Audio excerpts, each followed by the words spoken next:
Winter Days in the Big Woods by Laura Ingalls Wilder, illustrated by Renee Graef. Once upon a time, a little girl named Laura lived in the big woods of Wisconsin in a little house made of logs.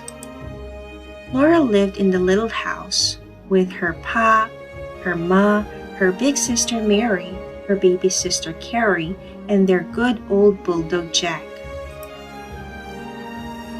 Winter was coming to the big woods. Soon the little house would be covered with snow. Pa went hunting every day so that they would have meat during the long cold winter. Ma, Laura, and Mary gathered potatoes and carrots, beets and turnips, cabbages and onions, and peppers and pumpkins from the garden next to the little house. By the winter came, the little house was full of good things to eat. Laura and Mary thought the attic was a lovely place to play. They played house by using the round orange pumpkins as tables and chairs, and everything was snug and cozy. Soon, the first snow came, and it was very cold. In the mornings, the windows were covered with beautiful frost pictures of trees and flowers and fairies. Ma said that Jack Frost came in the night and made the pictures while everyone was asleep. Laura and Mary were allowed to use Ma's thimble to make pretty patterns of circles in the frost. In the mornings, Laura and Mary helped Ma wash the dishes and make the beds. After this was done, Ma began the work that belonged to that day. Each day had its own proper work. Ma would say, wash on Monday, iron on Tuesday, mend on Wednesday, churn on Thursday, clean on Friday, bake on Saturday, rest on Sunday. Laura liked the churning and baking days best of all. Ma had to churn the cream for a long time until it turned into butter. Mary could sometimes churn while Ma rest, but Laura was too little.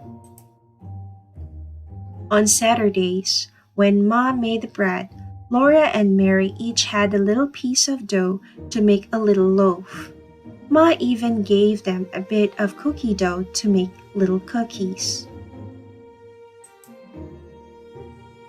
After the day's work was done, Ma would sometimes cut out paper dolls for Laura and Mary. She drew their faces on with a pencil and cut dresses, hats, and ribbons out of colored paper so that Mary and Laura could dress their dolls beautifully. But the best time of all was at night, when Pa came home. He would throw off his fur cap and coat and mittens and call, "Where's my little half pint of sweet cider half drunk up?" That was Laura, because she was so small. Sometimes Pa would take down his fiddle and sing. Pa would keep time with his flute. Laura and Mary would clap their hands to the music when he sang. Yankee Doodle went to town, he wore his striped trousers. He swore he couldn't see the town, there was so many houses. Other times, Pa would tell stories. When Laura and Mary begged for him for a story, he would take him on his knees and tickle their faces with his long whiskers until they laughed out loud. His eyes were blue and merry.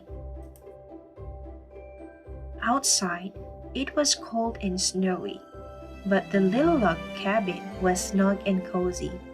Pa, Ma, Laura and Mary and baby Carrie were comfortable and happy in their little house in the big woods.